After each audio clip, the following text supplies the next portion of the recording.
Hi, good morning, good afternoon, good evening, everyone. Thank you for joining us for our second webinar in the series of on early grade reading program design and implementation, best practices and resources for success. My name is Allison Flexen. I'm with the Reading Within Reach initiative, which supports the Global Reading Network.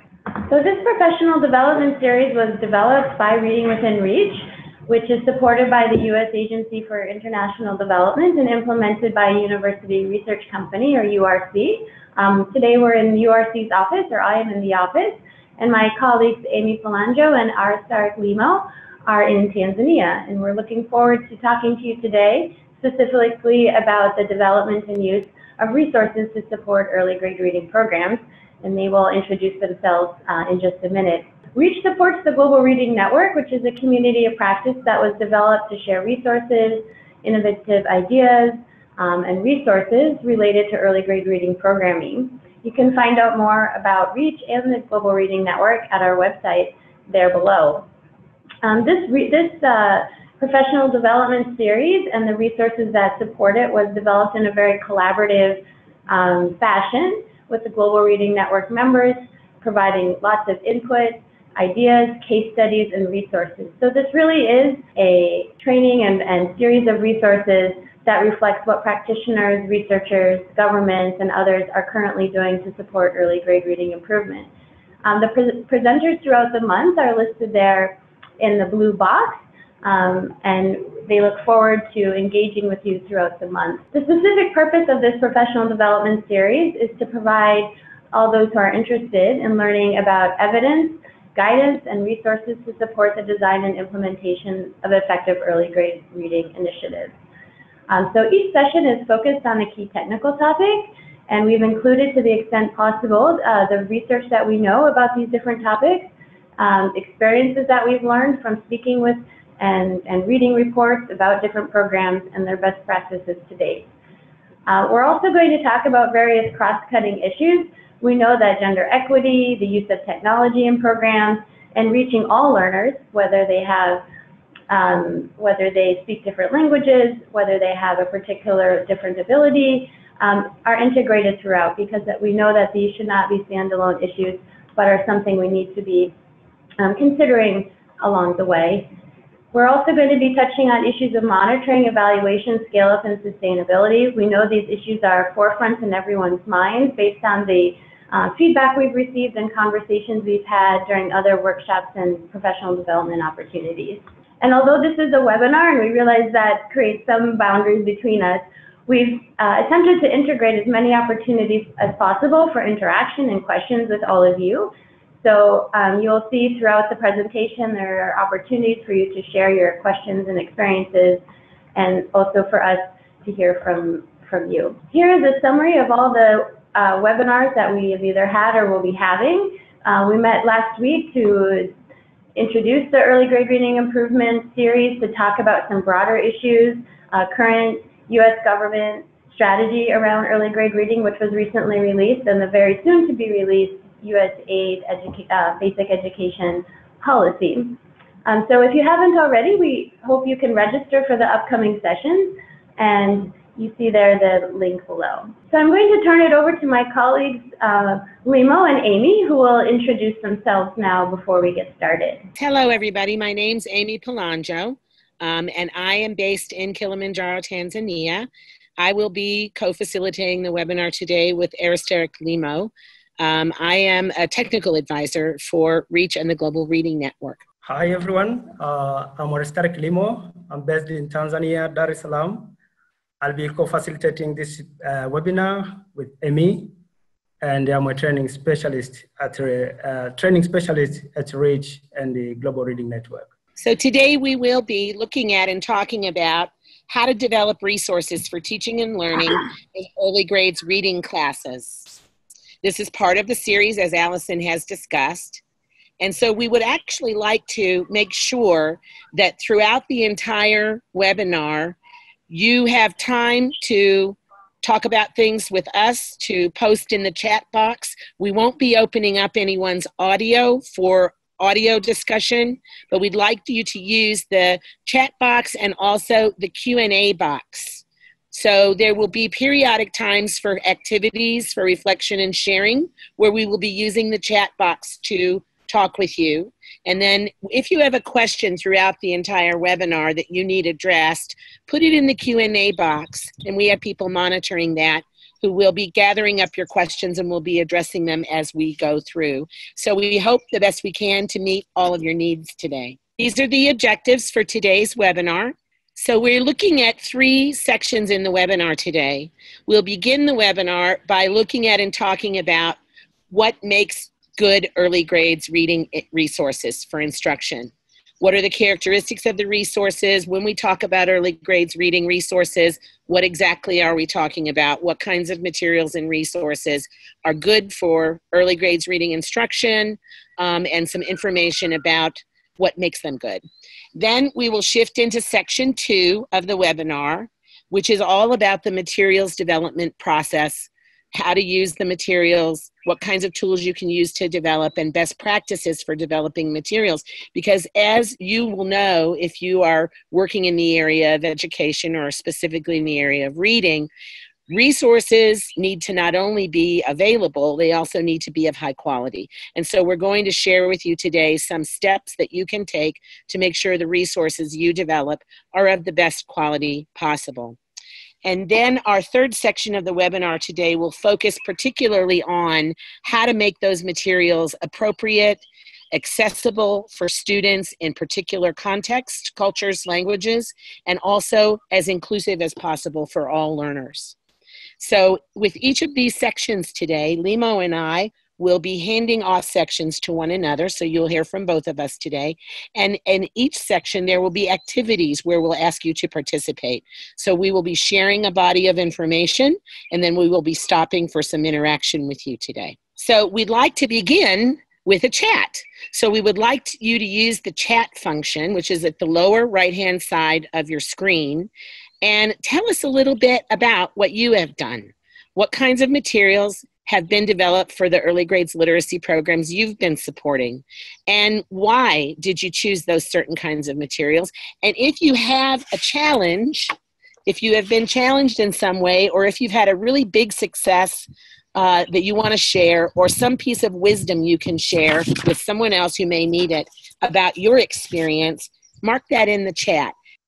So we have some participants who've been working with publishers and found that there were some challenges with that, and that have identified this issue of pedagogically weak. And I'm assuming what you might mean by that is that the books were not necessarily very effective for teaching reading.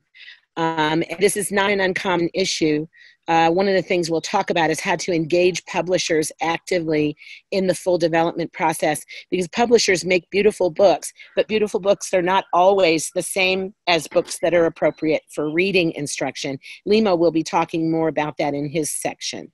We have a lot of people who've done a lot of work working in Zambia, trying to figure out a way to make text appropriate for the context as well is a challenge. And we have friends on here from Nepal, decodable and leveled books, all kinds of supplementary materials as well.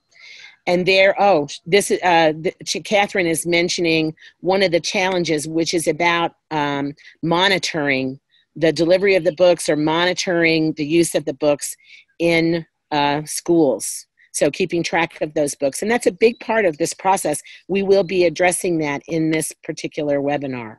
So take time to read what people are posting. You can see lots of sharing going on. Big books, which we will also be talking about in this webinar. And Herrings is posting about a teacher's guide, very scripted teacher's guide, and teachers who have difficulty following those. Herrings, we will be looking at how to balance in a teacher's guide, the balance between simple scripting and flexibility for teachers. So we're seeing lots of responses here that let us know that your experiences, your questions, and the issues you've encountered, we should be able to help address those today. So if we think about why early grade reading materials, well, of course, we know that students really need to have a lot of different kinds of text to learn to read. They need high quality text. They need a lot of text, and it needs to be diverse, meaning not all a single text, all written in a single structured way, and not all the same type of text. So we're talking about narrative and expository, talking about text that has different themes and topics, text that actually represents their culture and their daily lives. And in a lot of lower to middle income countries, because the book development process in terms of decodable and leveled books is not well understood, books can be written at a level that are too difficult for students to access. So they become not useful to teachers because children are not able to read those books, or there may not be enough, or the books may actually not be in children's first language, in the language that they actually understand. And so you can see in bullet 3 on the screen, after having done a survey of reading materials in 11 sub-Saharan African countries and looking at 6,000 titles, they actually found only about 14% of the books were appropriate for beginning readers. And so if beginning readers don't have books that help to shepherd them and bring them into reading with early skills development, then it's quite difficult to bring those books into play later on for children as well. I'll be presenting on section 2, which will be basically looking at characteristics of effective early grade reading resources. And as we all know that for early grade reading program to be successful, it requires a variety of high quality resources to support effective instruction and learning. And this includes resources which actually are aligned on the goals of the program or the national curriculum, also looking at the materials which are already available, time and budget, and the possibilities and consideration for scale up and sustainability. So we'll be looking at the materials such as teachers' guides, student readers, decodable text, level text, assistive technologies, which is part of this kind of resources, and the other resources which support reading instruction in early grade reading. Yes, this is the section.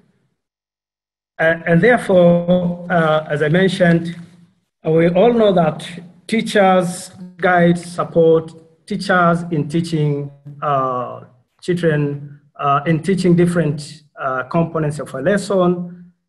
And an effective teacher guide includes guidance for teachers on what skills to teach, how to teach them, and when they should be taught. In this sense, teacher guides are designed to support teachers' instruction by providing guidance on what skills to teach, how to teach them, and when they should be taught. It includes lesson plans that outlines what should be taught on a given day. And it should also include guidance on students' assessments and adapting instruction, as well as content should be consistent with the curriculum provided to teachers. The level to which we provide guidance versus the level which we script, exactly what teachers should say and must be considered depending on the experience of teachers in early grade reading instruction. So we have to consider whether we should script our teacher guides or we should provide just a guidance on how the teachers should navigate through the instruction. And this will depend on the teacher's experience in early grade reading. So while no-voice teachers need a film guidance, overscripting in teachers' guides can limit the extent to which the teacher is able to be responsive to immediate student needs, and also discourage critical thinking on the part of the teacher. So a balance here is a key. And we have a handout which is providing more details on this on teacher guides. And this is handout 1 for this session, labeled as guidance on the content and design of teacher guides. So you will find this handout in the package of materials which has been shared with you before we start this webinar. Another kind of resource, which is also very important, is a student's reader, or we call it People's Book, a primer. And the purpose of this student reader is to provide opportunities for children to practice reading every day. As Clark and Paulton have noted, children who have books of their own enjoy reading more and read more frequently. The People Reader is the core widely accepted resource for reading instruction. And as we know, it should be simple to access, developmentally appropriate, aligned with the curriculum, and follow a specific scope and sequence, because this is a kind of a core book. So students' readers can include letters, words, decodable text, and or leveled text. In addition, it should be structured to have repeated patterns of use from week to week, so that children are able to focus on the content of the book, and not on learning how to navigate a new structure of that particular book. In ideal world, we would like to see each student having their own book, of the appropriate size, with illustration, and with font that is easy to read. And these kinds of books, because they are used in daily basis, they should also be durable, so that students can take them home to practice reading. So this is a very important kind of resource in early grade reading instruction. And here is just an example of a simple structure for a student's book that includes all subdomains of reading, and allows for interaction from the child and links together reading and writing, as you can see on the screen. This is a resource which has been shared from a program in Nigeria and Creative Associates. Okay, another kind of resource which is also basic is decodable text. And as we all know, decodable text is a text that a child can decode, which means can sound out independently based on the letters and phonemes the child has learned. It's a text for the emergent reader, one who is just beginning to read books. And it is decodable because it provides an experience with reading texts linked to the phonics, scope, and sequence, and it gradually, over a period of time, over a period of weeks and months, increasing children's exposure to new decodable words. Decodable texts are usually short and can include simple sentences or a short fiction story. They come in many forms, and they are sometimes provided in students' books and sometimes as supplementary materials. So you may find sometimes these decodable texts are provided in the primer or in the pupil's book, but sometimes they come as separately as supplementary materials, depending on the context of that particular country on how these materials have been developed. Decodable texts help children to develop confidence and interest in reading, because everything they attempt to read, they can read, and making reading more enjoyable. And the more children enjoy reading, the more they read. They may include a few common sight words, as long as these words have been taught. So sight words are commonly used words. Beginning readers are encouraged to memorize by sight. So they are not taught as decodable words, as we understand, so that when they are encouraged to memorize this kind of words, when they encounter them in the text, they can automatically recognize them without having to decode. So you find in some languages, you must include some sight words so that to be able to create a simple sentence or a short story. Sight words may be necessarily may be necessary to create more engaging texts with meaning. For example, a decodable sentence in English for a child might be, the cat sat on the mat. The cat sat on the mat. So there, in this sense, would be a sight word. And we have more details about decodable text, which we have also provided as a package for this webinar. And I would encourage you to refer Handout 2, which is on guidance on decodable and labeled text in order for you to get more details regarding this kind of resource. So another kind of resource, which is also basic, is labeled text.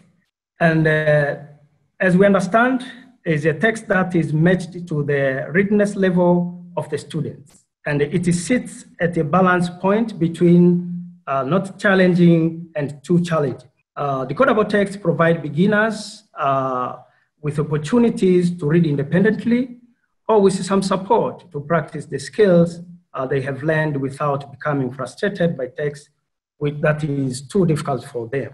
So the text usually comes in the form of short fictional story or non-fictional passages, which range from very easy to complex.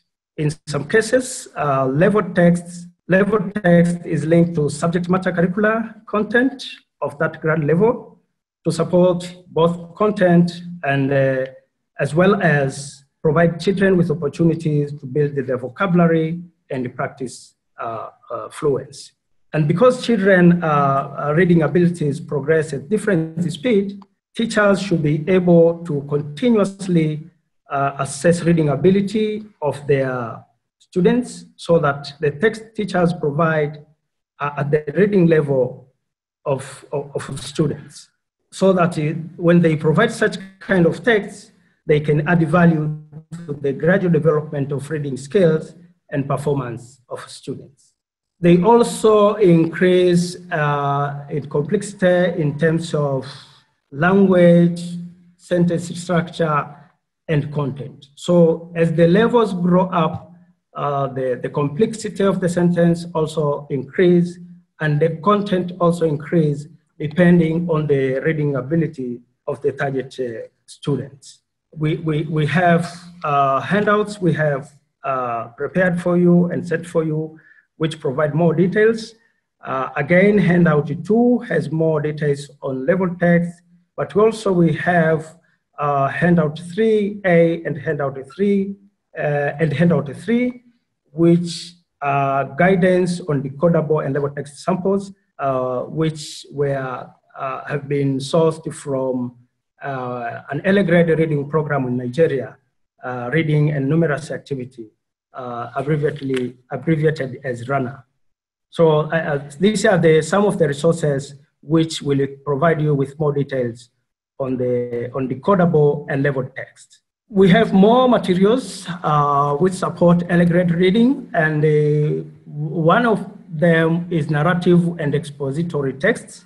And as we all know, narrative text tells a story, and the narrative text is easy to find beginning, middle, and an end. So usually these kinds of texts or stories have characters, they also have settings, conflicts, and a theme. On the other hand, expository texts are structured to explain information. So very young children can read both types of texts as long as these texts are properly leveled to the student's reading ability. And a simple example of a narrative text for the young learner include, for example, providing a story about a fairy who grants wishes. And for expository text is when, for example, you provide a text on how, when you provide a text, for example, on how to make tea.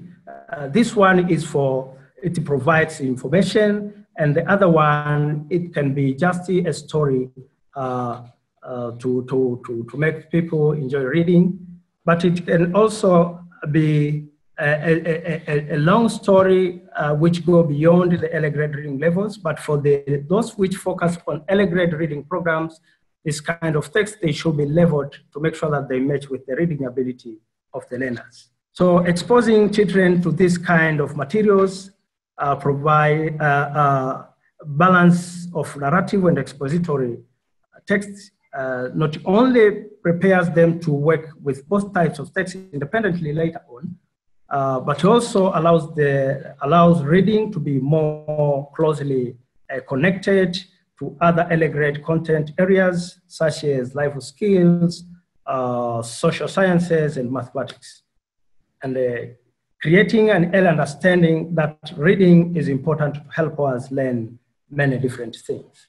So what we are trying to encourage here is that we should not only provide texts which support development of reading skills, but also we should provide texts which create an understanding that reading is also important to learn other different things, including content of the subject matter, because we have some materials which are fiction and some of them are nonfiction, and we are encouraged to use both of these materials. Another kind of resources which are important for early grade reading program is big books and read alouds. I have seen in the chat some of you have worked to develop this kind of materials. And as we know, big books are large versions of children's books meant to be read aloud by a teacher to the class. The books are large so that children can see the pictures when the teacher holds up the book during the lesson. And they are usually used with beginning readers to help them learn concepts of print. This means print directionality, space between words, where the print is versus pictures. They are also used to build the oral language skills and to teach vocabulary and the other comprehension strategies. Research confirms that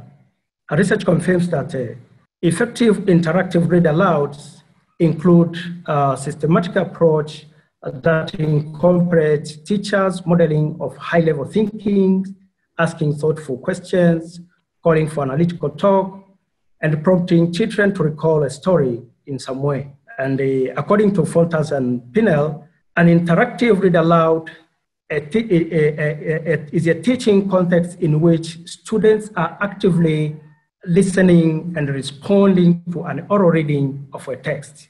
So this kind of reading is done by a teacher, and the students just listen to what the teacher is reading, and the teacher will use some kind of strategies to make sure that he or she prompts critical thinking and such kind of skills.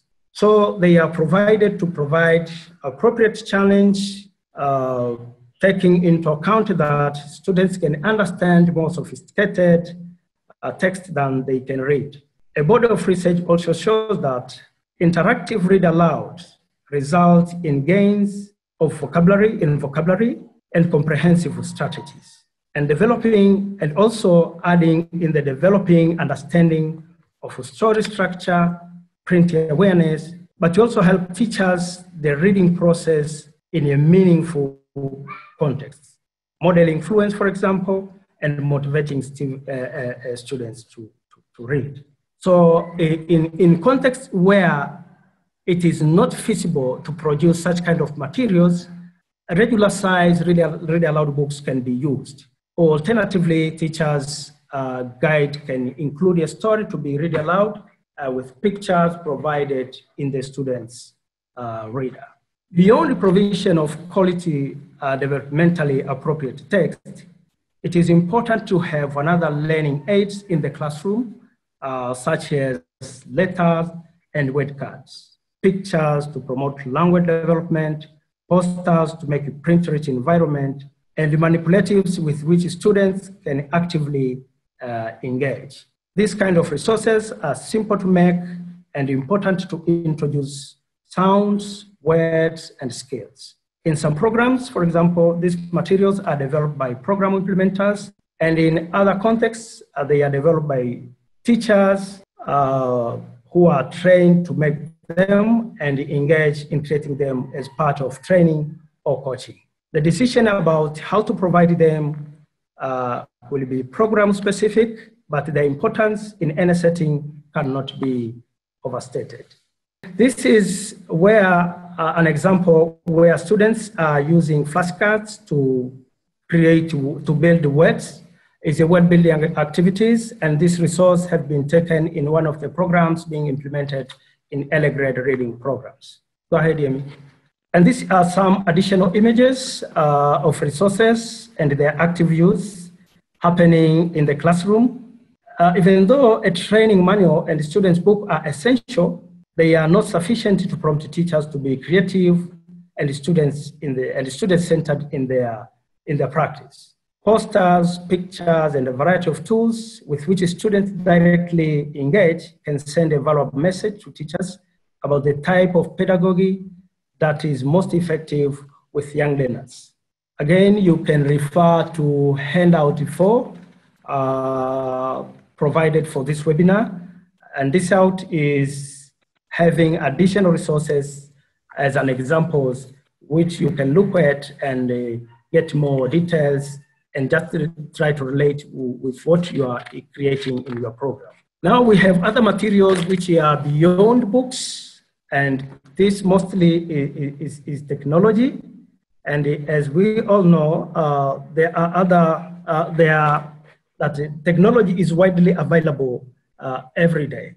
And therefore, some simple technologies can support literacy acquisition for young students by increasing access to texts through, for example, digital books, and provide ongoing models and support for teacher professional development, as well as a tool to gather and respond to continuous assessment evidence.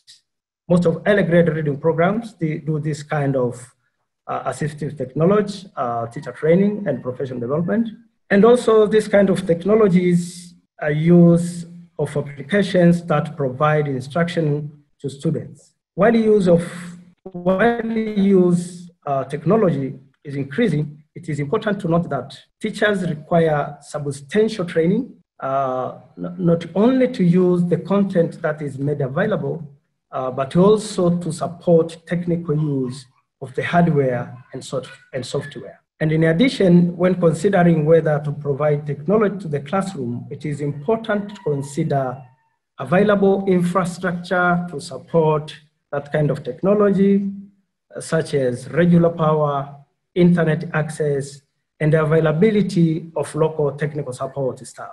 Technology, as we all know, can be a valuable tool, but can also be an ineffective use of funds if practical logistics to support its use are not in place or are unreliable.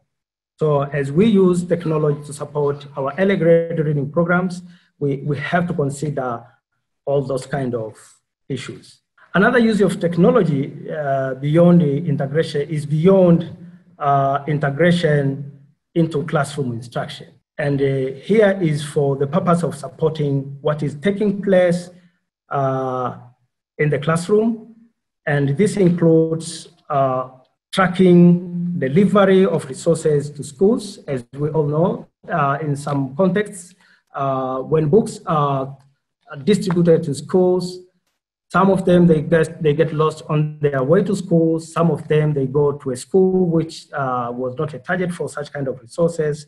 So technology helps us to track this kind of materials when they are getting delivered to schools to make sure that every school receives what was planned for that particular school. We have track and trace programs being tested, and these kind of programs are in their early use to limit resource loss across the book supply chain, which is a major problem in developing countries, as I have mentioned. In addition, technology is a valuable tool to support professional development in wide-ranging and diverse settings. By providing coaches with simple tablets, for example, loaded with the application that include a process for gathering data and materials to respond to teacher professional development needs. Coaches can provide critical data for program use and have ongoing guidance in their coaching activities, can also provide teachers with timely feedback and support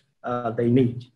Finally, technology can be used to support students with specific learning impairments, such as limited vision or hearing loss. And in developing contexts, use of these assistive devices and assistive software is still limited, but many governments are poised through policy revisions and early pilot programs to increase the systematic use of technology supports for students with disabilities in an integrated classroom setting. So these are the kind of resources which are basic in supporting early grade reading programs which are being implemented in schools in different parts of the world. Having heard that the characteristics of these types of resources, we now want you to reflect on and spend some few minutes to reflect your own program and its resources to support teaching and learning in early grade reading. And using the chat function, let everyone know how would you address what is missing in your program, but also what challenges did you experience in developing this kind of materials which we were developing, and how did you go through the challenges? So we will pause for a while so that you can do some kind of reflection and chat out your feedback. We have a few comments coming through the chat feed. There's a particular comment on the importance of coaching, and we absolutely agree. If you look at the registration information, we're going to be having an entire session focused on coaching, and it actually is one of the most effective uses of technology inside a program. You know, there are questions about whether technology actually is effective with broad spread use with children in low and middle income contexts, particularly when governments and implementers may have to make some serious choices about how to invest the limited funds that they have. But one of the things we do know is that the ability of a coach to track and monitor what happens with teachers in the classroom helps them to be able to respond. It also feeds information back into the program and helps the program implementers make larger decisions about ongoing needs of teachers and how they should be met. We also have a comment about the issue of durable books. And Limo, can I pass that comment to you since you are our book expert? There is a comment from Herrings, Kwara, is saying one of the challenges is creating durable books. We have printed learner books and distributed, and after 1 year, over 80% need to be replaced. Part of this issue is book care, but also durability. I agree with you. Actually, for early reading programs, when we provide these kinds of materials, we need also to train the teachers that so that they can also go to train their children on how to handle and take care of the books. Because you find in some of the contexts where books are sent to schools, and because children, they see them as kind of unique things they have not been experienced to for a long time, they may take some of these books, hold them and put them in their pockets, or they may expose them to areas where they can get wet and such kind of things. So we also need to train teachers on how children should take care of these materials.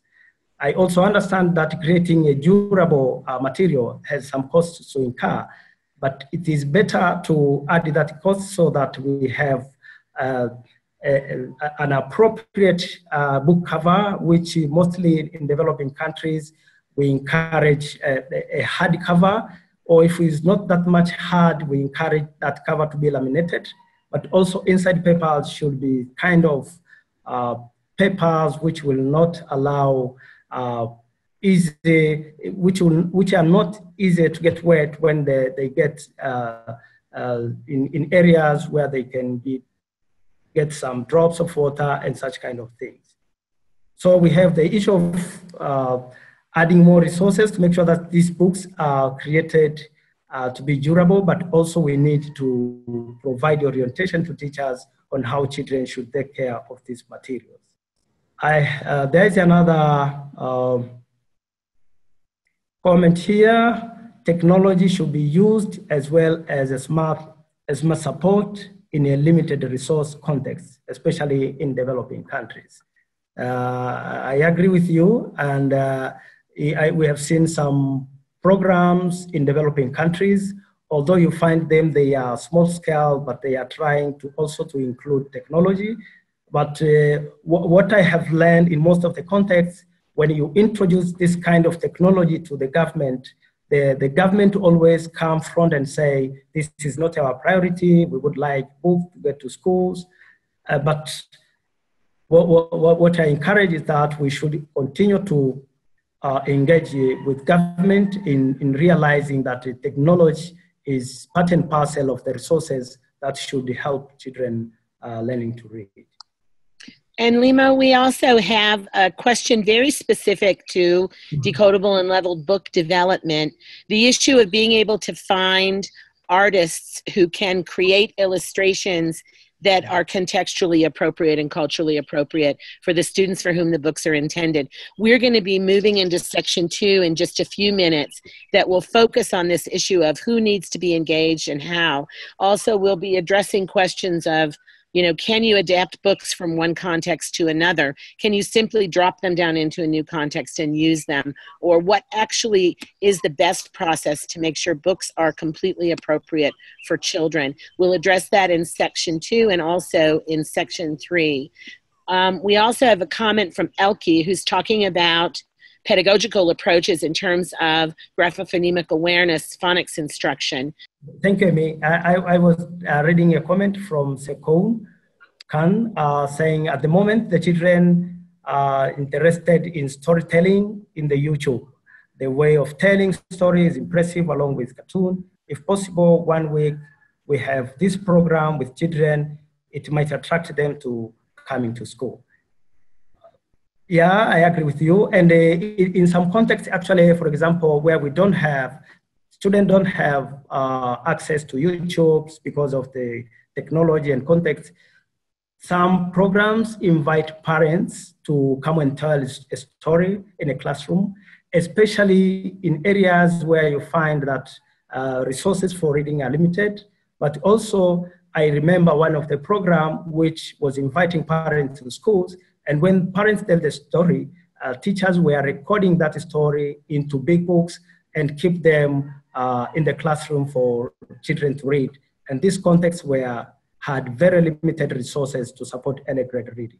So I agree with you, but we should also make sure that we create a package of resources which will provide support of reading skills for both reading and also listening skills. Yes, there is a comment about the lack of time to produce materials, that there's constant pressure on making sure the materials get out quickly. And materials development, while, you know, if you follow a very structured process for that, which we're going to take you through in a few minutes, it can be a pretty simple and straightforward process. It does take quite a long time. And so one of the things that we are always focused on talking to people about is making sure that they do a very careful planning process and back map in enough time for the resource development, because any missing steps along the way can result in materials having some quality issues, or quality in terms of content, quality in terms of appropriateness or context appropriateness, but also even the physical quality of the materials, which we've been talking quite a lot about in this as well. So I think that I'm seeing some questions here or some comments, and I want to encourage people to say, if we're not addressing your comments or questions, it is because we're going to be addressing them as we move through the webinar. We're going to take just a moment to pause, and Allison in Washington has been monitoring the Q&A stream, and she is going to give myself and Limo some questions that you have posted there that we can respond to before we move to the next section. Hi, everyone. Thank you so much for all the comments and questions. As you see, I've been responding to some in writing. We have one, Amy and Limo, about how to design teaching and learning materials for multi-grade scenarios or multi-level scenarios. And if you had any guidance on that. Okay. I think some of the points that Limo made about leveled text are also appropriate for multi-grade scenarios. When you have a multi-grade classroom, of course, it's important that the students have a pupil book that is designed for their grade level. And in that case, multi-grade management of reading really becomes a classroom management kind of issue. Teachers have to be very well trained in core pedagogical approaches. They also need to understand the developmental sequence that students go through. But in terms of resource development, you can have a classroom with multiple levels of pupil readers. And then I think this idea of leveled text needs to be keyed to the level of the student, not to a particular lesson. And so when we talk about that, what we mean is teachers have to be able to have the flexibility in their classroom and the skills to know where each student is in terms of which of these sets of leveled readers that run from very, very simple to very complex is most appropriate for a child at any given point in time. And that requires continuous assessment. And then you can imagine if you have possibly 7, 8, and 9-year-olds all in one room, if the teacher understands those different levels of students, not necessarily by age or grade level, but individual student reading levels, then they can target children with the particular level text that they need. So it's a management issue. It's also, it's a teacher knowledge and skills issue. In terms of resources, if we think about having a grade 1, grade 2, and grade 3 classrooms sitting next to one another in a building, if we merge those grade 1 and 2 children into the same classroom, we bring in the resources that we would use in a grade 1 and in a grade 2 classroom. The problem is for teachers, how do we manage that process and how do we know how to use them most effectively? Other questions, Allison? I think a question on maybe some more clarification or information on the student primers. Do they need to be provided in addition to supplemental materials or readers to be effective? Maybe you could discuss what might be included in those student primers and whether additional material may or may not be needed. Okay, well, in a student primer, they usually are really necessary because what the student primer does, and I'm going to try to backtrack to an example that Limo gave us on the screen. What a student primer does is it identifies and addresses the subcomponents, the subdomains, if you would, subsets of skills for early reading development. So for example, you can see on the screen that a student reader, and in many cases, they're designed just this way.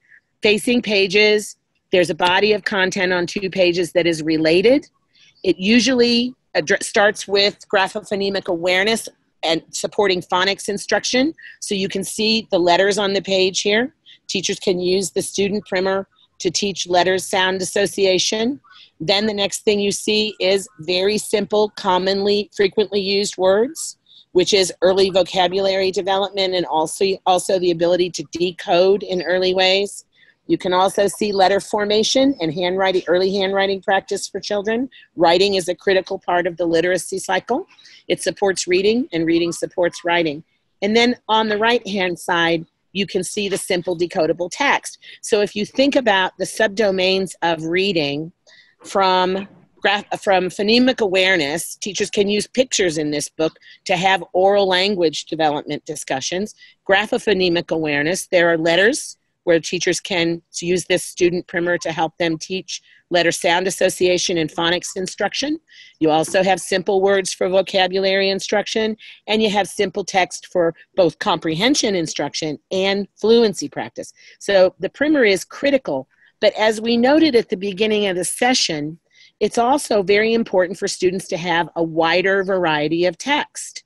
Normally, this kind of primer facing pages is usually used for a week with children. this is insufficient text for a week. So it's generally accompanied by some decodable supplemental text that includes and addresses these same letter sound associations and simple words that are included on these pages. Also, the letter sound associations and the words that have already previously been introduced to students. Great, thanks, Amy. And I saw one of our participants gave an example with respect to the previous question about multi-grade teaching on some supplementary guides. And Kay, if you have those materials, we'd love it if we could see those and perhaps post to the Global Reading Network website as a resource to others. We received 2 questions around issues relating to black and white and color materials. If you could talk about any evidence around providing those, and maybe some of the considerations around deciding if and what materials should be in color or black and white. I can take that one as well. I know that there have been some studies done specifically looking at what children, the elements of a book that children find most engaging. And interestingly enough, most of them show that it is not an issue of whether there are color illustrations or not. In terms of illustrations, students are most interested in seeing situations, settings, and children who are like them. So it's about being within the context of the culture, not bringing in illustrations that are unfamiliar to children or that show scenes or people that look different or unfamiliar to children. So from a child's point of view, they are most interested in the topic of the story. They're most interested in having pictures that are a familiar context for them. And they're most interested in having children in the story who are like them.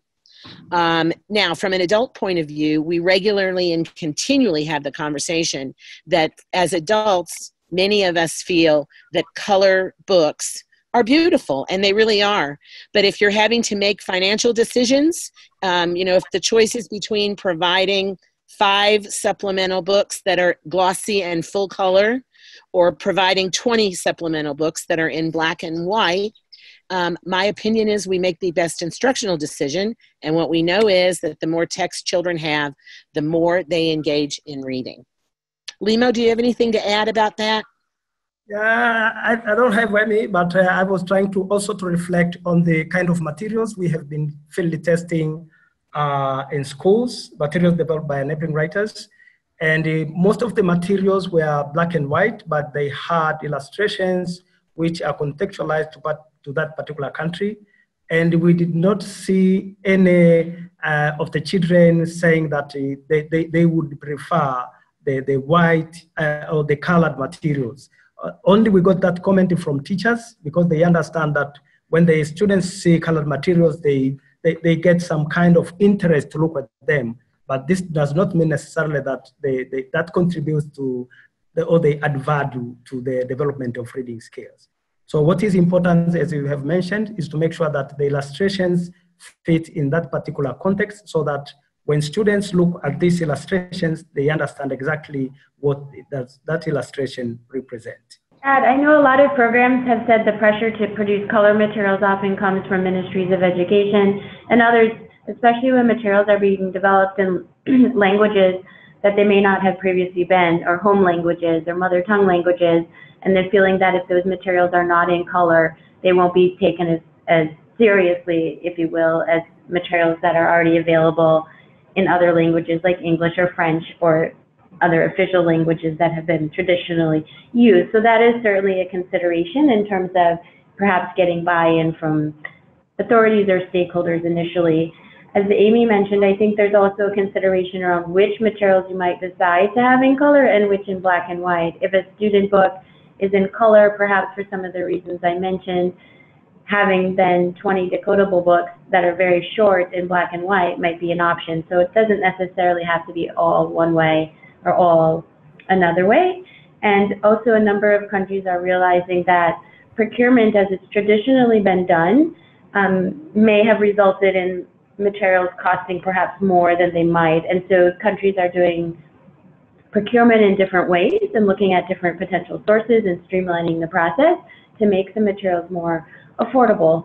But certainly that has to be a discussion that programs have within themselves to figure out what would be hopefully most cost effective and sustainable and making sure that that is something that governments could take up in the long term. So Well, and we you. also have a suggestion, Allison, from a participant that in their project, they printed big books with large, colorful illustrations because it is part of that early engagement with text, but then printed level books in black and white. There's another question there asking, how does a teacher guide account for a complements teacher agency and choice? I'll actually have Amy answer that. I didn't see this question myself right now as I was looking at some other ones. Amy, do you want to go ahead and answer? I'm not seeing it, Limo. Can you repeat the question, please? They are two related. The first one is saying, how does a teacher guide account for or complements teacher autonomy and choice? Okay, yeah, this is a constant kind of push and pull and struggle, because we know that teachers need some clear guidance. We also know that teachers' guides need to be aligned to the national curriculum, and generally the national curriculum comes with a clear scope and sequence that includes issues of time, how much time teachers should spend. But we also know that in a teacher's guide, we need to be able to provide flexibility. In addition, with teacher training and ongoing teacher growth and development of skills and capacities, teachers are limited in how they will grow professionally if they are only using very structured, scripted teacher's guides. So it's a constant challenge for developers to try and figure out the way that they can provide enough structure for teachers in teachers' guides. They can also make sure that the guides are well aligned with the national curriculum, scope and sequence and pace of instruction, but also integrating continuous assessment and possible response strategies, providing kind of sidebar, additional supplementary activities. These kinds of opportunities also give teachers the message that they need to be able to make good decisions in terms of how they actually work in their classroom. So to think of the core guidance in the teacher's guides as the place to begin in terms of providing lessons, but then opportunities, training as well to support how to use those opportunities to jump off into the teachable moment or to circle around and back up with children to something where children have failed to grasp the content. I hope that's a responsive. To add that handout 1 provides some guidance around the structure of teacher's guides and provides some recent research on levels of structure and scripting in teacher guides, and as Amy mentioned, is really pointing to not heavily scripting teachers' guides, but providing teachers with that structure of the lesson that they need. So I'm going to move us to section 2, and that is the process for developing and using effective early grades reading resources. Now, it's not incredibly difficult to create a simple package of appropriate materials. You'll recall that Limo talked about a teacher's guide that includes certain things, and we just addressed this issue of some flexibility, a student book or a student reader or a primer that actually helps to structure and guide skills development in the subdomains of reading, and then the need for supplemental materials. That includes the big books, the small decodables and leveled readers, but even things like picture cards, letter cards, word cards, some of these things of which can actually be created by teachers as a part of their training and or coaching process. But one of the things we have to be most concerned about in materials development is this issue of quality, and we have had some of our participants, and many actually, have already pointed out this issue of time, resources, knowledge, skills, the ability to find the right people in order to make sure we have quality resources. I am going to reference you to Handout 5 because Handout 5, I think, is a critical handout for this webinar. It takes you down through the development process. And it provides you with some guiding questions so that you can actually reflect on your own materials development process. So if you've had a frustrating experience, you might look back and reflect using Handout 5 what happened, what went wrong, and how do we need to maybe do it differently next time. Or if you're in the process of developing early grades reading resources, you may be able to identify some gaps. We're going to be coming back to Handout 5 at the end of Section 2, given time to take a few minutes to let you go through that piece. But for now, I'm going to move us on to this development process. So there's particular steps, and we would advise that you really can't skip any of these steps and feel assured that you're going to have good quality resources in the end. And the first thing is to have the right people. And so all of those people who are active stakeholders in children's reading and language development need to be a part of the process. So you can see here, of course, reading and language experts. Now, note that we've said reading and language experts. These are generally not the same people. And you generally need both. You need people who have clear and good understanding of developmental reading practices, and you need to have people who have clear and good understanding of the core language, particularly in programs that are working in mother tongue or working in multiple tongues. Then we advise you to always include the Ministry of Education from the beginning of your development process. Programs that work outside the Ministry of Education without early and frequent engagement are programs that end up being much less sustainable in country. So we want to make sure Ministry of Education folks are involved on your resource development team. Of course, representatives of the teacher community, other community members. These might be publishers, they might be university pre-service professors, and then you'll note that children are there.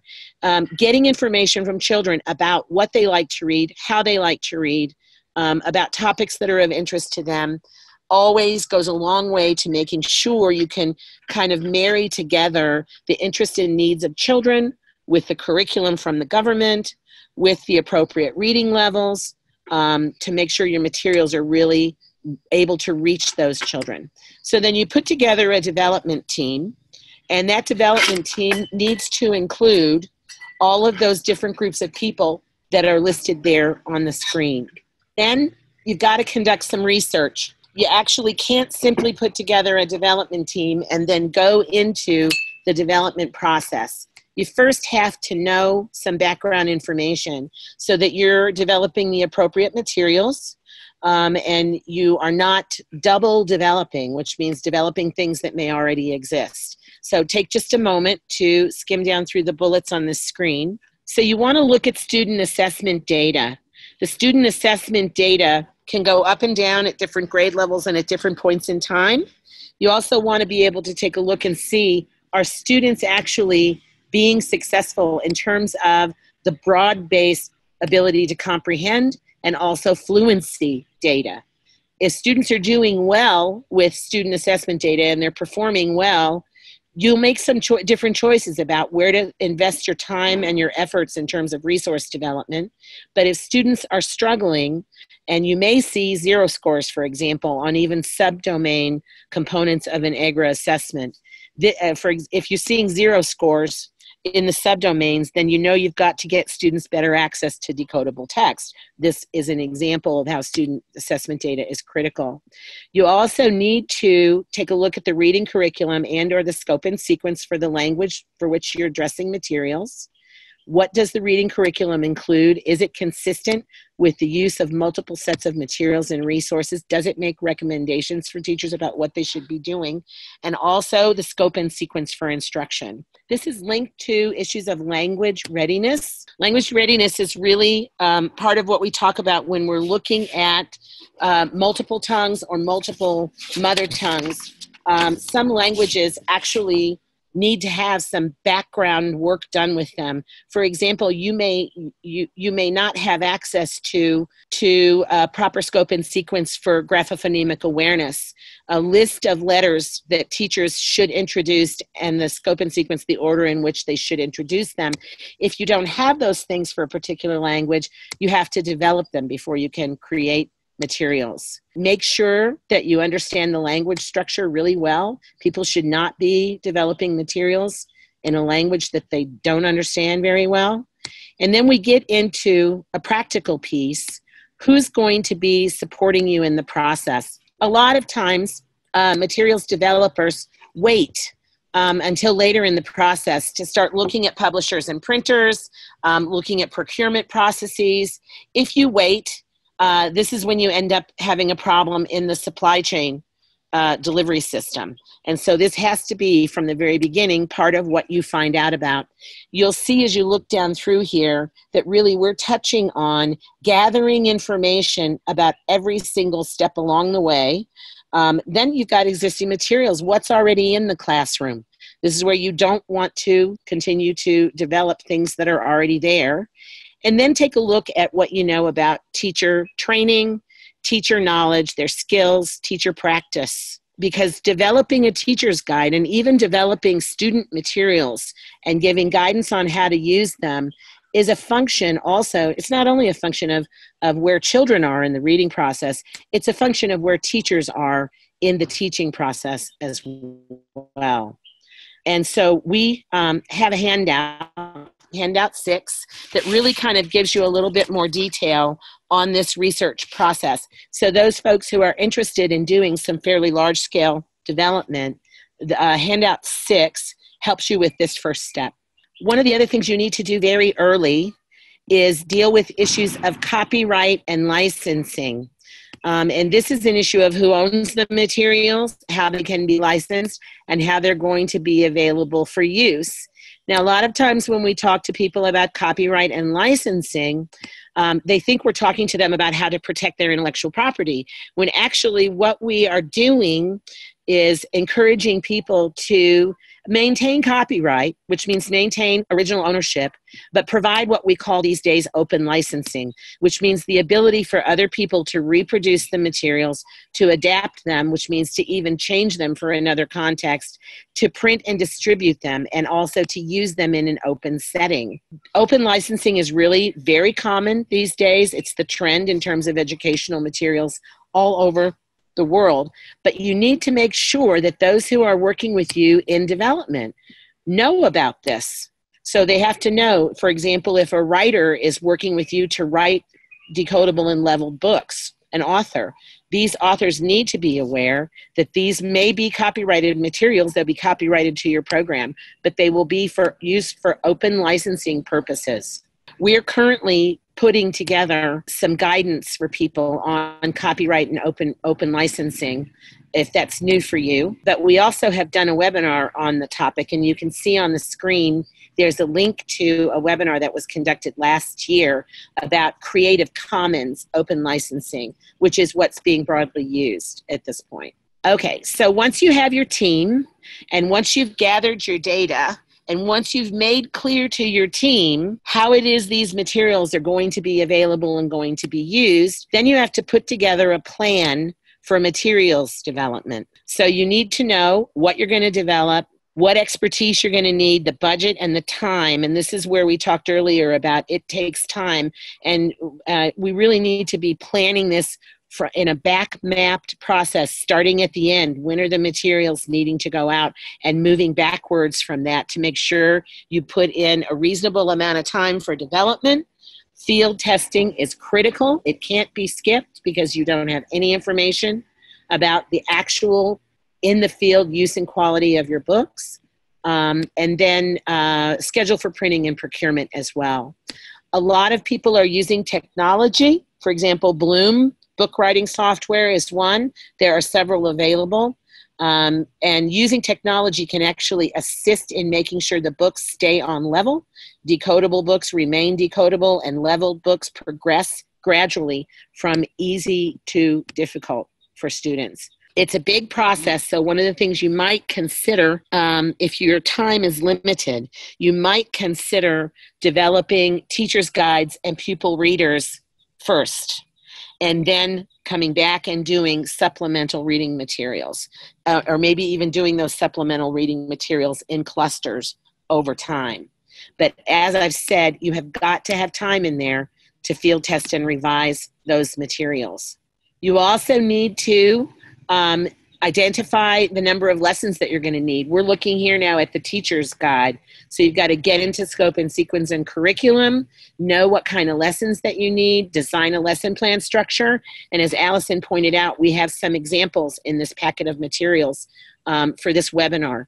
You need to make sure that it's aligned with scope and sequence. The teacher's guide has to be aligned to the scope and sequence in the curriculum, and the student book has to be aligned to the teacher's guide. So establishing your guidelines for what you're going to include in a lesson. How are you going to structure it? What is going to be there?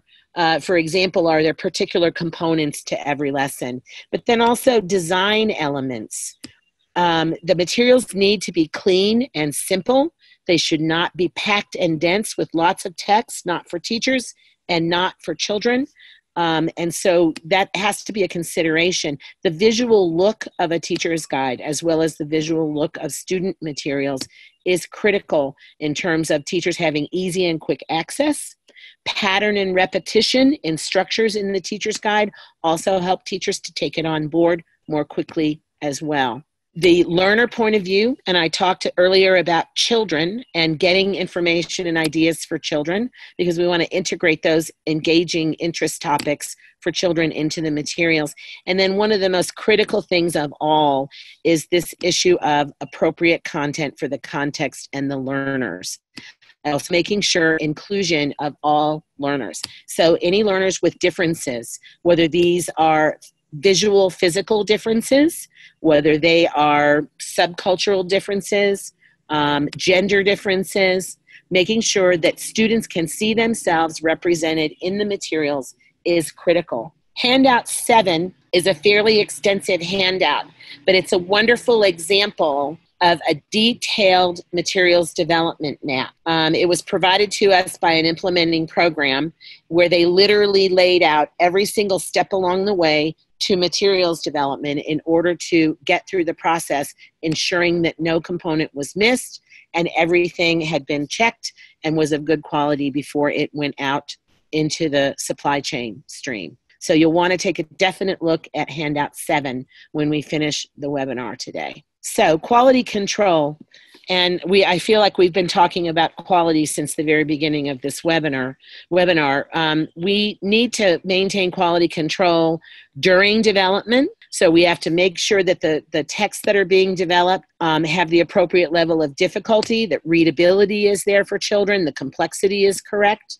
We have to have in mind very particular design elements and that things are staying inside that pattern design element. During development, we've got to review for inclusion.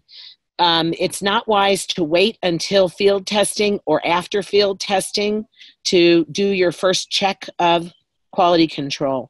As writers on your team are drafting materials, you need to have structured quality control processes to make sure that you're checking those things before they ever go out into the larger community. And a good example is this issue of structured resources for teachers. We want to make sure, well, we want teachers to use them flexibly. We want them to use them with fidelity. So making sure things are clear so teachers know what they're supposed to be doing is very important. We have a variety of handouts for this webinar. You can see on the screen several. 5 handouts related to quality control, which tells you how important it is. But it's everything from checklists for checking quality during development to checking quality in terms of finished products in the classroom.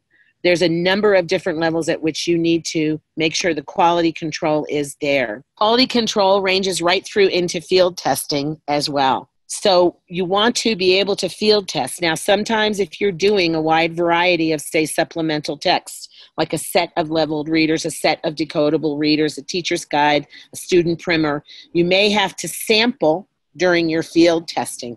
So I know a project that developed 600 decodable and leveled books. They did a sampling of 20%, and they did that sampling across the range of books that they had developed because they could not afford to and didn't have the time to do a full field test of every single piece of print.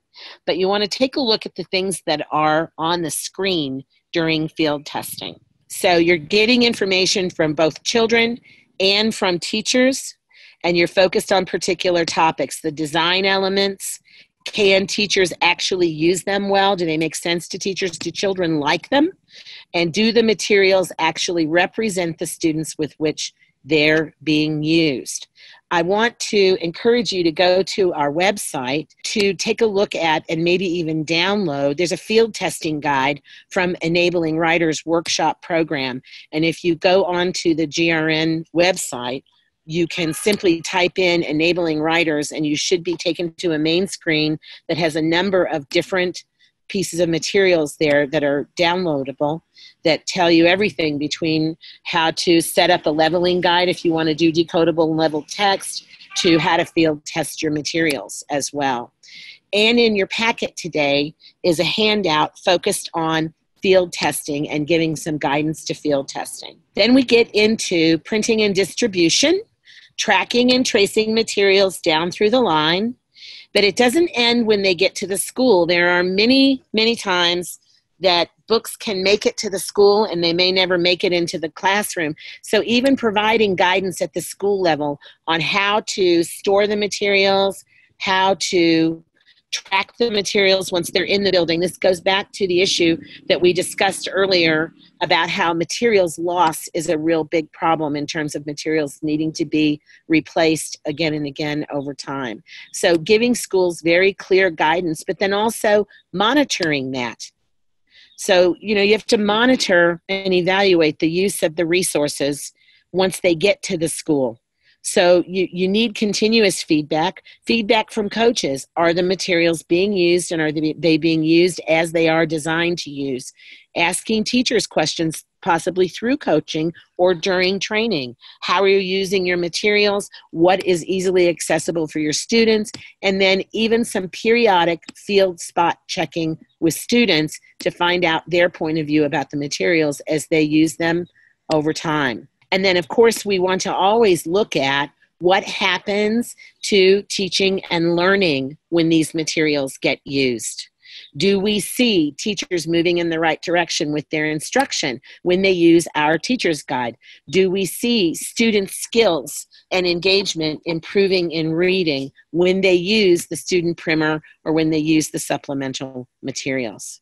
And you can see on the screen, there's another handout, Handout 14, that deals with this issue of getting materials from the printer to the school and into use. That is the end of section 2, and I'm going to pause because I know there's probably questions. We also want you to chat with us a little bit. So think about all those steps from identifying your stakeholders all the way through to delivery to schools. Which of the steps do you think are most important? And also which or which do you find the most difficulty in your own work? If you have managed to solve problems with book production and delivery, what advice might you have also for other people? So these are your 3 guiding questions. We're going to mute for just a moment and see if you've got some comments for the chat box. So we do have a question that's come in. How does flexibility in materials balance out with fidelity? That's a tough question. Fidelity, I think we're looking at kind of broad structures. So, for example, if we provide teachers with a student primer that is designed to support instruction in the different subdomains of reading, the direct instruction component of reading, we can check fidelity by seeing, does the teacher provide instruction in all of these subdomains in the proper order, linked together, and using the materials? But I think also inside that, we look at flexibility being things like teachers who can ask students follow-up questions if students are unable to respond to a question that might be asked in that teacher's guide. So it circles back around to this issue of scripting.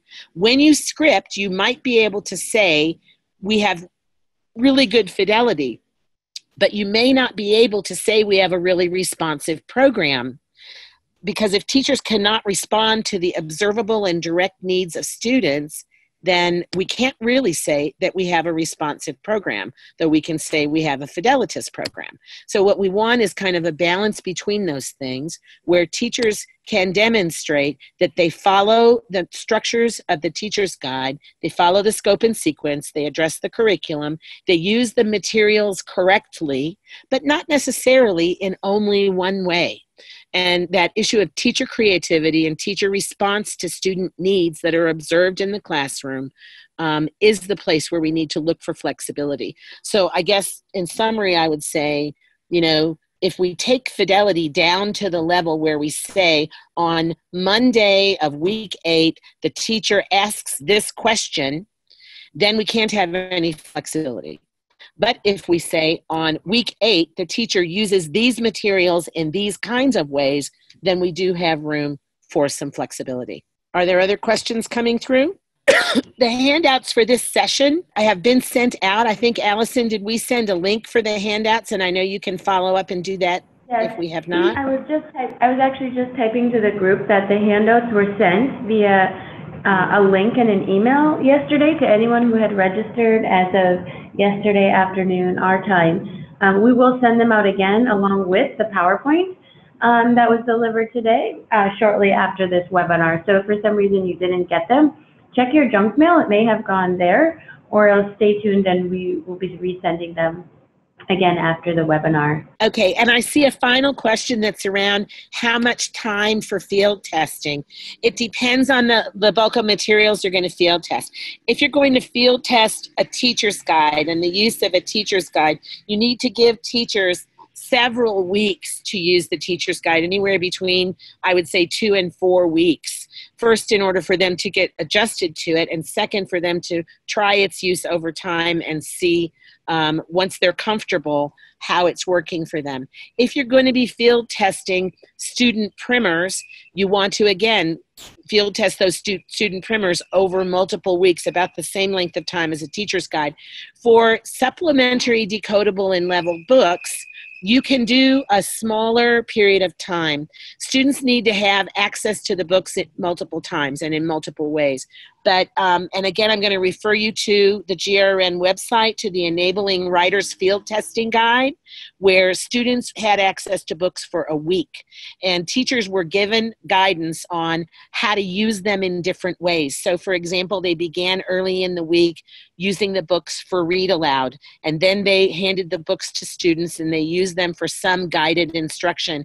And then students read them independently multiple times later in the week. They even used them for fluency practice, so that children accessed the books multiple times before they were asked to tell us what they thought about those materials. And I think that's all of our questions. Is writing being taught simultaneously as reading, or it is targeted?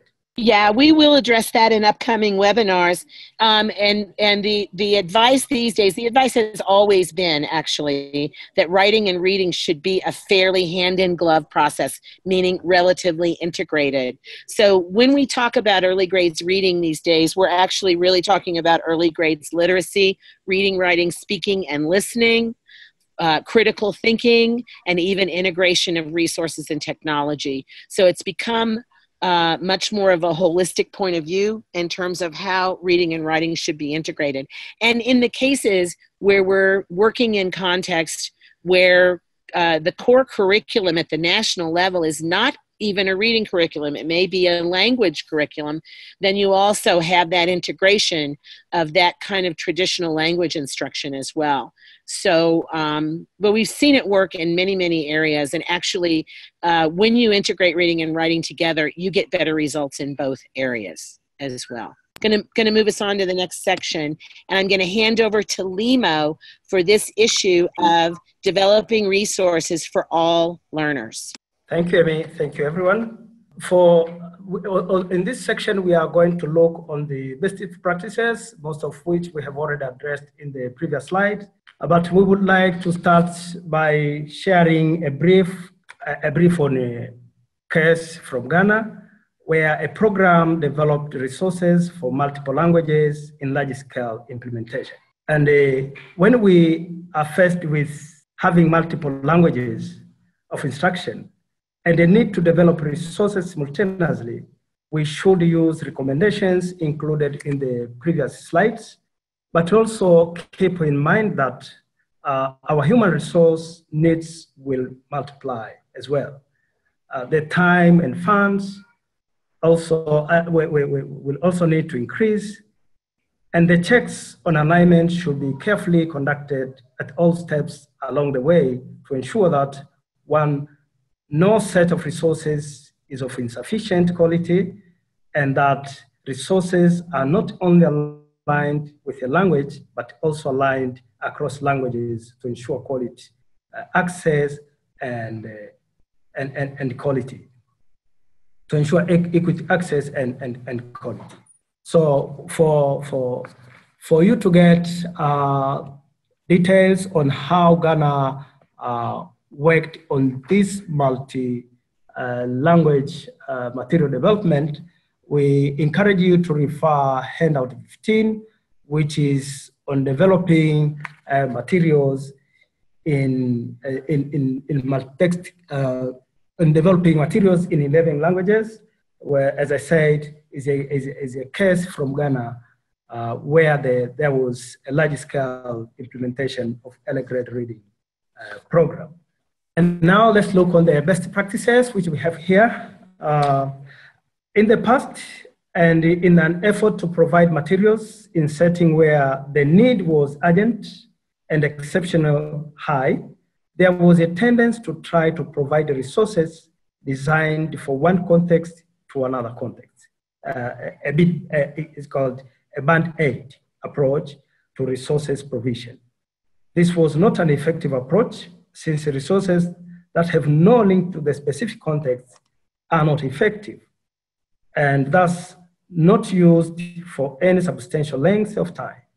In the current context for resource provision, resources are usually created locally within the specific context to ensure that the language is accurately addressed and the authentic context of culture and students is integrated. And the resources themselves are tied to the existing policies, guidance documents, developmental expectations, and practice goals. While this is an optimum approach, it is possible in some settings to begin with existing resources from another context and adapt those resources with a new context. And in order for this approach to be effective, we must address issues of language, issues of curriculum, issues of cultural context, also working with a local development group that has first-hand knowledge of these issues, so that they provide us with an experience and they can guide us on some issues which they will make these materials more appropriate and effective to the target group. So it is important to have clear guidelines on readability for children at the specific grade levels and at the specific times within those grade levels. It is also critical to understand and honor the overall development aspects of young learners and issues of inclusion. This is very important. By creating a leveling guide or tool that addresses all of these issues noted on the slide, you will provide clear boundaries for your development team, including text difficulty and complexity ranges, text design elements such as size of the book, font type and size, issues of spacing, and issue of wrapping text. Another important element that should be developed in our leveling guide focuses on equity and inclusion with intentional and positive integration of people with differences in terms of gender, culture, religion, and disability or abilities. As Amy mentioned, quality control is critical during development and during necessary field testing and revision. Prior to printing or distributing these materials to schools, development conduct regular spot checks on draft text to ensure that it is consistent with all criteria on your leveling guide. And if you find issues, work with individual developers to provide feedback and guidance on areas where the product is inconsistent or there is something to be reviewed, and continue to monitor over time to make sure that at the end of the day, we end up with materials of high quality and which will really address the reading needs of the learners. And for this kind of best practices, there are several handouts which you can revise. The handouts are on material development, supporting resources. This handout has a lot of information which will provide you with detailed information on how to ensure that the books we are creating for our programs are appropriate and they will have impact on the reading and the students' performance after a certain period of time. This session was just to share those practices, and as we are getting to an end, we would like you to reflect again by returning to Handout 5, which is on planning for materials development and use.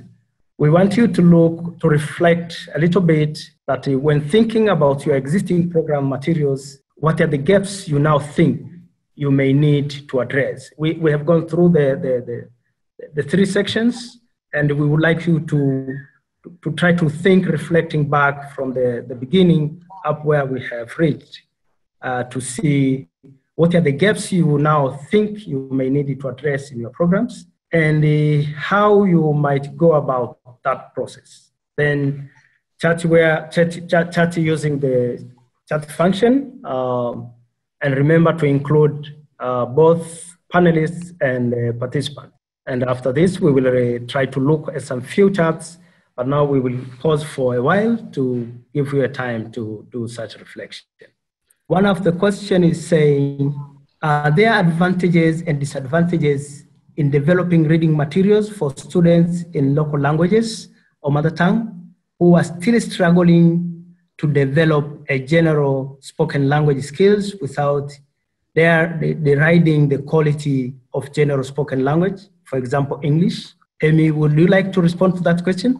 Yeah, I would like to respond to that question. One of the things we know very clearly is that children learn to read, write, speak, and listen in their mother tongue most effectively. We also know that when you add on top of that complex development process a second language as the initial access point for early literacy, it creates all kinds of additional difficulties. So whenever possible, students should begin learning to read and the basic skills of reading in their mother tongue. We also know that there's a lot of research that shows when that happens, that students are much better able to access the second language and learn to read, write, speak, and listen in the second language because they're adapting an already existing set of skills. So they learn their skills in the language that is closest to their own daily lives, and then they can quite easily take those skills and transfer them over when they're learning possibly in upper grades in a second language. And there's a lot of different recommendations, but you can see recommendations that run anywhere from up through grade 3, up through grade 4, up through grade 5 for students to be learning in mother tongue whenever possible. There's another question here. We have a discussion on developing materials. I have not heard much about enhancing what is already existing. In case where we have gaps in existing materials, which are already out, how do we handle this scenario? I can take that question. I'm actually working with a project right now in Ethiopia, Read 2, which is an extension of Read TA, the original reading program in Ethiopia, where the materials are out there, but they're seeing continued gaps in student learning and some continued gaps in teacher understanding. And so they have gone through a process of kind of reviewing the existing teacher materials, the existing student materials, looking at the student data, really doing the same research that we talked about doing in this webinar, to look at to try to draw the connections and conclusions. What is missing from the teacher's guide that may actually be necessary to move teachers to the next level of understanding and practice? Or looking at student materials. What is missing from the student materials that would be helpful to move students to the next level of reading, and how do we supplement those materials? Now, I'm not necessarily talking about supplementary books. In some cases, it is things like supplements to a teacher's guide. So it might be a small packet on continuous assessment, or it might be a small packet on how to target students who are failing to thrive in the classroom through remediation. So that's one way that I have seen it dealt with in many, many places.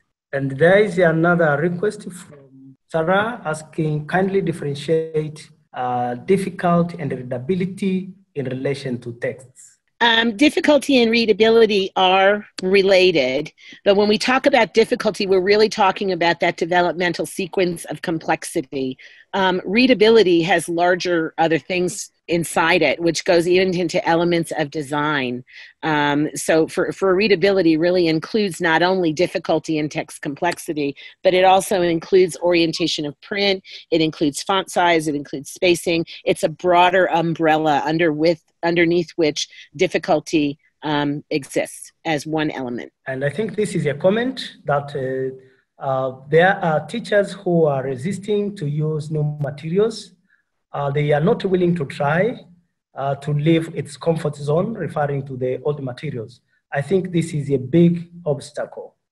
It is an obstacle, and I encourage you to tune in to our professional development and coaching webinar, because I think there are a lot of coaching strategies that can help teachers with that. One in particular is providing direct models, and direct models either with their classroom full of students, which means a coach coming in, doing peer teaching, and modeling for the teacher, but also we've seen a lot of success with video examples of lessons taking place in classrooms that are similar to teachers' classrooms. And we actually have online at GRN a variety of videos showing early grades reading instruction happening in low to middle income contexts in different countries that can be very, very useful as models if you're considering developing simple, 2 or 3 minute video snapshots. One of the barriers for teachers is fear. Usually fear that they're going to do it wrong. And so having a model for them really can make them more comfortable. Another barrier can sometimes be a lack of belief that it's possible to do in their context. So if they can see another teacher doing it in their particular context, then they are more willing to take the chance to do that. I think we also have to recognize, though, that among a large body of teachers, there will always be teachers who are difficult to move forward. And so we also need to, as implementers and sometimes trainers and coaches, we need to really balance where we put our efforts and energies. Because, if we're working, for example, in a building, we may want to focus on that one teacher who is not moving forward, when it's possible that by focusing on the 6 teachers who are moving forward, we can actually change the professional tone and culture of the building. And that will bring a reluctant teacher on board as well. When they see their colleagues taking things on board, they also may be more willing to do that themselves. Thank you, Amy. In this 2-hour webinar, one of the things I didn't say, and we probably should have said, this webinar on resource development being 2 hours, if we wanted to build out all of the critical learnings here, this would be a multi-week course. So we know we've given you just an overview, but you can see here the things that we think are most important to take away. One of the things is that materials need to be accessible and of high quality. Don't sacrifice high quality for more resources. It's better to have good materials than to have, 10 times the number of materials. That said, students do need a variety of texts, so it's about striking balance. It does require that you do a lot of careful and detailed research and planning, because it's usually a bigger process than you think it's going to be, and it usually takes longer. You don't have to invent or come up with on your own what makes quality materials, and what should they look like and what should they be, because that is broadly understood, common understanding of not only the process, but of the qualities of materials that you want to see. We've shared with you today a systematic process to get your materials developed. We want to encourage you always not to skip any of those steps in that process. One of the critical things is getting people involved at the local level. And you'll recall from the very first of the session when I talked to you about section 2, about who you should engage in your development team, a broad cross-section of the educational and working community. Not only does this create materials that are more authentic for children and more appropriate to the context, it also builds the capacity of people in the community, whether it's ministry or teachers, whether it's a local NGO, book authors, book publishers. It builds their capacity to continue developing materials beyond the scope of your particular project. And then, of course, the most important thing we take away from any discussion about resources is that we know that when children read books that are in their own context, that are written for them, and it's clear that they're written for them, they're more interested in those books, they engage more often with them, they're more active in their interaction with the books, and therefore they benefit from improved reading habits. And improved reading habits is what leads to improved reading performance. So those are our key takeaways from the session today. And if you want more information, you can go to this link and find out more. And I want to encourage you to, after the session, as Allison said, she's resending materials and PowerPoint. And we really want to encourage you to go back through the PowerPoint session today, pull out those handouts and resources. You will find a wealth of examples, guidance, even samples of how to put things together in those resources. And the last thing I want to encourage you to do is go up onto the GRN website and look for the Enabling Writers program materials. They will also be very helpful to you. Limo, any final comments? I thank all participants for attending this webinar and for listening to us. Hi, thank you, Limo and Amy, very much for this wonderful presentation, and thank you to all the participants for your engaging comments and questions. It's really wonderful. We've still had so many people through the very end of this webinar. I hope that means everyone has found it interesting and very relevant to your work. We want to keep this dialogue ongoing, so please feel free to get in touch with us at the GRN email address if you'd like to share your resources or experiences, or if you'd like to follow up with us about any additional needs that you have. We want to really make this a collaborative, ongoing learning initiative. So thank you so much, everyone. On behalf of Amy and Limo and the entire Reach and Global Reading Network team, we look forward to seeing you at a future event. Bye-bye.